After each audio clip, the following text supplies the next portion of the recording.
Good afternoon. My name is Amy Boyd. Welcome back if you are a subscriber to my channel, and welcome if this is your first time viewing a video, or maybe you haven't subscribed yet. Perhaps someone sent this video to you just for you to check out and get your thoughts on, because this video is sure to be a great conversation piece. It was great for me. So if you've been following, you know that I have been doing little short videos on self-care, because I'm on this self-care journey for myself because of the battles that I have had with anxiety and getting over anxiety and managing myself in the midst of anxiety. And I call it a self-care journey because I plan for this to be what I do every day for the rest of my life. I don't want to just get better and take better care of myself just so I can go back down and dip back down again and then refuel. But I want self-care, and I believe that self-care should be a part of our everyday existence. I don't want to see anyone else deal with anxiety in the way that I did, so I just share these videos. So I was prepping for today's video, which I had planned to be the final self-care video. I have a sister who challenges me regularly, and I know that the Lord uses her, because her challenge always comes when I'm in the midst of getting ready to do a video or studying to do a video. And she texted me last night and said, well, it's been a week since the last one. How are you going to do this? So we had this discussion back and forth, and I had been struggling with what's next. Is the self-care done? Are we going to dig more into anxiety? Because it's a great study. So I talked to her long enough, and man, it was just like the Holy Spirit just started downloading things and sending me to different scriptures, and I was ready. So I got to my notebook today, and I was reading the notes that I had taken from last night. I was reading through my Bible. God sent me to Colossians 3. And then right when I was about to get started, I had this question that came up. So let me rewind a little bit to tell you how the question came up. I have noticed that in the last couple of weeks, I have crossed paths with so many women, so many sisters who are dealing with anxiety in some type of way, whether they are just experiencing it just on a one-shot deal, or if it's something that they have been living through and working through and journeying through. But it's just been amazing to me just how prevalent it seems to be. The last straw for me, and I say last straw because this is really, it makes me angry, because I know that Christ left us with peace, yet we're still struggling. So I happened to speak to a sister today who was describing some anxiety that she was feeling, and I just sat down at the kitchen table before I was going to do the video, and this thought crossed my mind, and it was, why do you think anxiety is so prevalent in our society today? So why do you think anxiety is so prevalent in our society today? So when this question came to me, I automatically had one sister that I thought about that I wanted to ask. So I shot her a text real quick, and I told her I'm prepping for a video, and asked her the question. She fired back right away with an answer, a response. And so I had another question for her based on her response to me. And then I went through my phone, and I just kind of flicked through my phone. And as I flicked through, it was almost like the Lord was like, ask her, ask her. So at the end of it, I had 12 ladies that I asked this, or I posed this question to. I received 9 replies, and it was so powerful to me that I ended up composing it, putting it into an email so that they could all read it and just kind of ponder it and look at each other's answers. And I'm hopeful, and I'm believing that this is going to grow into a conversation that I think is so important for us to have. So as I read the responses, there are 9 responses. But as I read them, I'm hopeful that you as the viewer will have some questions come up, even if you pose a question or you give some feedback on how this hit you. Because like I said, the very first one hit me hard. And then as they came through, it was, to me, it was almost as if they had been waiting for that question to come, because they had these responses. And many of the responses gave me the feeling like there had been some relevance to them, that maybe they had dealt with something, or they knew someone that dealt with it, but they were all very, very thoughtful. So I'm going to share each of these for you. So the ages of the women that I posed this question to were ages 18 to 49, all at different stages in their lives, coming out of being a teenager, 20s, 30s, 40s, some in college, some back to college, some out into the workforce, some heading towards retirement. So 9 ladies, as I said before, responded. So here's response number 1, not in the order that I received them, just in the order of my cut and paste to put it into an email. So it started here. Prepping for a video, why do you think anxiety is so prevalent in our society? This first response is, hey, first, the lack of Christ, because we all know as Christians we are not to live in fear. But if people don't know God, they're constantly expecting the worst, and there's a loss of hope. Second, lack of trust in others, especially the leadership in our society, causes anxiety and fear regarding for expectations of war, financial loss, basically making sure that their basic needs are taken care of. Finally, I think people are experiencing major anxiety due to all the violence that they experience on a daily basis, causing elevated cortisol levels, resulting in fight, flight, or freeze mode being their normal state of mind, opposed to situational or isolated experiences. So these are the type of sisters that I get to roll with, that really, you send them a question like that and they really think through it and pray through the answers that they send. So that was the first one. Number 2, our society is built based on perfection. Appear to be perfect or you don't matter. So then I asked the person this question. I said, what about those who say that we know that only Jesus is perfect? And her response was, knowing something and believing something are 2 different matters. One requires faith, which is believing, and the other does not, which is knowing. Knowing is based on fact, and too often in our world, Christianity is not considered fact, but an option, even by Christians. Thought that was pretty interesting. So one might know better but not believe better. Like a woman who's being abused knows better because everyone is telling her she deserves better, but she doesn't believe it. All right, so far we have that anxiety is prevalent due to our I'm just going to say our lack of relationship with Christ, or lack of Christ in our relationship, not trusting the powers that be, and then just the society that we live in, the violence that's there. And then we have this response that is based on us trying to be perfect. The third response, society is defined by success. We don't meet a goal, or we fall short of expectations, and anxiety is manifested before and during that. This person said they've learned success is an idol.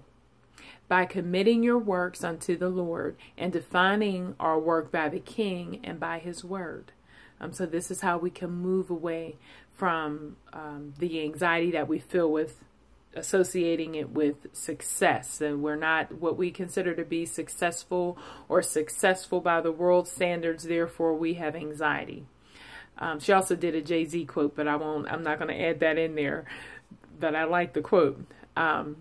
Number 4, the fourth response that I received.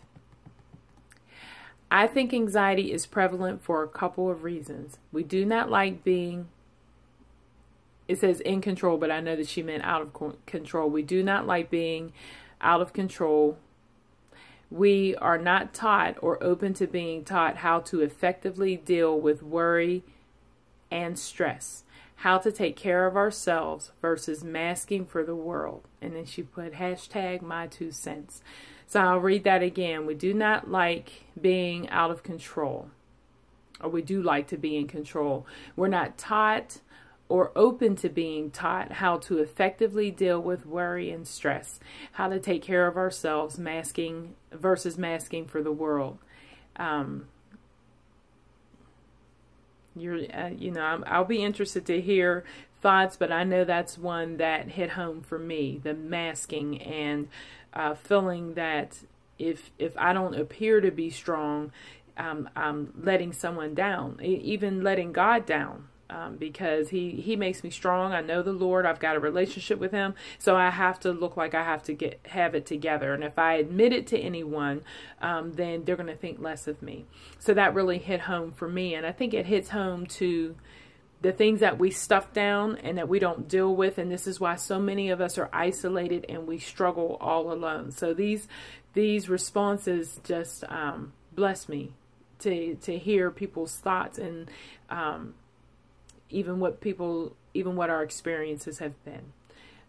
The fifth response, anxiety is so prevalent in today's society because we are under so much pressure. Pressure to be better than we are, pressure to excel, pressure to succeed, pressure to be healthy. The world or society says we have to be of certain status, have to have so much money. We live a life always wanting more and more, which puts pressure on ourselves, which leads to anxiety, because when we don't complete or reach that crazy goal we put on ourselves, the walls close in and the enemy attacks our mind. And as we've talked about self-care and we've talked about anxiety, those were the scriptures that kept coming up, was about a heavy heart weighs a man down, or an anxious heart weighs a man down. And we talked about plant and reap, and those things that we think about or we keep our mind stayed on so that we can have perfect peace. And this response right here really speaks to that, to all the concerns of the world. The sixth response is we have a strong desire to be in control. So here we go again with control. And I even put perfection in with control. Even Christians who know they are not in control. So that was my question to the young lady. And she said, we may know, but we still have the urge. God told me during the summer, every frustration is the result of an unfulfilled desire to be in control. I'll own it. I know I have control issues. And it doesn't matter how big or how small. There are things that I want to be in control over. And it does cause anxiety. So that was response number 6. Response number 7. Fear is one of the strongest tools of the enemy. The spirit of fear brings with it its little brother, anxiety. I love that. Fear and anxiety, big brother and little brother, and they're wreaking havoc. I believe the two feed off of each other. As believers, we recognize the need to surrender our lives and the details of our lives to God because He knows best. But the enemy capitalizes on the constant struggle between our spirit and our flesh by reminding our flesh of when we are no longer in control. When we feel out of control, our automatic flesh reaction is anxiety. The feeling we get when our flesh is wildly grasping at straws in an effort to reassert its authority in some way or in some area. Which takes me back to one of the first responses that talked about fight, flight, or freeze. It's just anxiety becomes a natural reaction, but this is talking about being out of control even with the anxiety. I believe anxiety is so prevalent in our society because we are constantly, capital letters, constantly reminded of the fact that there are a plethora of things that are completely out of our control. The media, social media, entertainment industry, etc. Everything is reminding us constantly of just how little control we exercise in this world, and the enemy uses that to fuel anxiety in the hearts of people, a desperate need to regain some semblance of control in an act of self-preservation. So now we've brought in fear. And when we think about the definition of anxiety that we talked about in the other videos, it is the thoughts that we have that cause a fear that something bad is going to happen. That was the definition of anxiety. Of course, not word for word, because I'm losing the words. I'm losing the definition. But it had to do with us being uncomfortable. It had to do with us having anxiety because we have a fear that something is going to go bad, or we're going to be out of control. Our eighth response: because people don't know how to breathe and be present in the moment mindfully. That's interesting because we have a lot of studies on mindfulness. I know that they even do mindfulness in some of the schools, and it does talk about being in the moment. So number 8 says, because people don't know how to breathe and be present in the moment mindfully. I think they don't know how to trust God in giving them peace.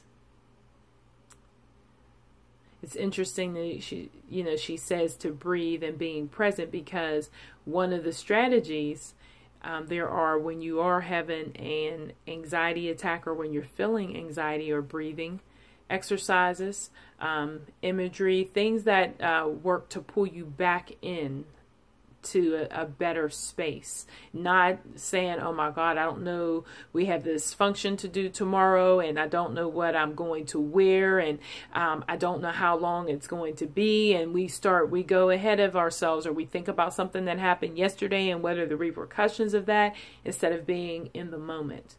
And so I asked her the question, would you say that makes them less godly? So the person who doesn't know how to trust God in giving them peace, would you say that that makes them less godly? Her response is no. I think it's a learned behavior. They can't be less godly if they don't know. The learned behavior reminds me of the sister who said that we haven't been taught, or we're not willing to learn how to deal with worry and how to not become overwhelmed by worry or anxiety. And then our final response: I think we often feel like we are not worthy of what may be about to happen, consciously or unconditionally. Also, many of us still have our ancestors' mentality and are fearful, anxious of the unknown. This is rightfully so. Lastly, our need to be in control as a defense mechanism. So for someone who may be watching this and talking about our ancestors, the majority of the women that were asked were African American women. So when we talk about ancestors' mentality and are fearful or anxious of the unknown, it's because of it's rightfully so, because of the conditions that we were brought to the United States under and the conditions that we lived under. So it's just interesting that out of these 9 responses, we heard fear, heart and mind came up, control, being perfect. I even hear some comparison in there as far as having what other people have, or having these goals, or just really trying to measure up. I also hear in the understanding of trusting God, even when we don't know how to do that, because we don't know how it's going to look. We don't know how He's going to work it out, and that goes to control. We have it was a big brother and little brother in fear and anxiety. So I would love to get feedback. I don't know if it would be that you would watch the video and respond to some of these, or even have your own response. And you're welcome. As I said, the majority of the ladies that were asked were African Americans, but that doesn't mean that if you're not African American, you can't respond to that, because we can all learn from one another. You don't have to identify yourself one way or the other, but I would love to have more conversation about this. And one of the things that I wrote in my notebook is that I just really believe that this could be the beginning of healing for many of us. And even healing in the church, because I think sometimes we have given off the idea of masking and looking strong as opposed to really understanding where our strength comes from. I read a really great quote on Twitter that I keep requoting it. I can't remember the young lady who said it, but she made a comment that said that we've gone in the habit of saying that God doesn't give us any more than we can bear. He doesn't give us any more than we can carry. And she said that's absolutely not true, because he most certainly does, because that's when we rely on him. That's when we learn how he'll come in and carry our burdens for us. That's when he'll come in when we trust him, when we take our hands off, when we're willing to be weak so that he can come in. That he definitely gives us more than we can carry. And I have to say that that was freeing for me. Having come out of a season of parents being sick, and that's, not just my father passing away, but there were times when my mother was sick, my father was sick, and my mother-in-law was sick. And it just felt like, as my brother once said, that it was guerrilla warfare, and we were getting hit with arrows in every direction. And there were times that I felt like I was going to break. I still was breaking on the inside, but I would not break on the outside, because I kept saying, God's not going to give me more than I can bear. And I think that is one of the reasons why so many of us end up breaking inside, and sometimes end up breaking to a point where we almost seem like we can't be mended, we can't be fixed, because we do feel like we have to bear all this up. And it's so anti-God, because he said that he'll be right there for us. He'll never leave us. He'll never forsake us. That the joy of the Lord is my strength. So God is our strength. So I hope that I did not read through each of these too quickly. You can always go back and listen to it again and get your thoughts together on it. But I was really excited about doing this video. As I said, as the text started coming through, I was so blessed by it, because as I said, I've run into so many, I have my own things with anxiety, but I've run into so many different sisters that have talked about anxiety and how anxiety is trying to overwhelm them, and just how we are really fighting. And it made me angry, as I said earlier. So I just wanted to find out, and then as I look through this, I can identify myself probably in all 9 responses. So a special shout out to my ladies. Hopefully you'll watch the video and you'll hear your response, and they actually received an email with those on there. So who knows, maybe the next video will be a round table, and we'll all get together, and you'll get to see these beautiful women, and maybe we'll pull in the other ladies who maybe didn't get a chance to respond right away, and put it out for more. So I pray that God will bless you. I pray that, as one of the sisters in there said about us learning how to trust God and receive his peace, I pray that for you. God told us not to have any anxiety for anything, but with everything to make our requests known with thanksgiving. We pray to him, let him know, and we can receive peace that goes beyond all understanding. Peace that's guarding our hearts and our minds. God, help us to be able to surrender to you, to submit to you, to take our hands off and not be in control. Help us to not try to be perfect, but just to be open to you, leading us and guiding us. May God bless you greatly. May you feel no anxiety. May you feel his peace, and may you be open to learning how to trust him. God bless you. Until the next time.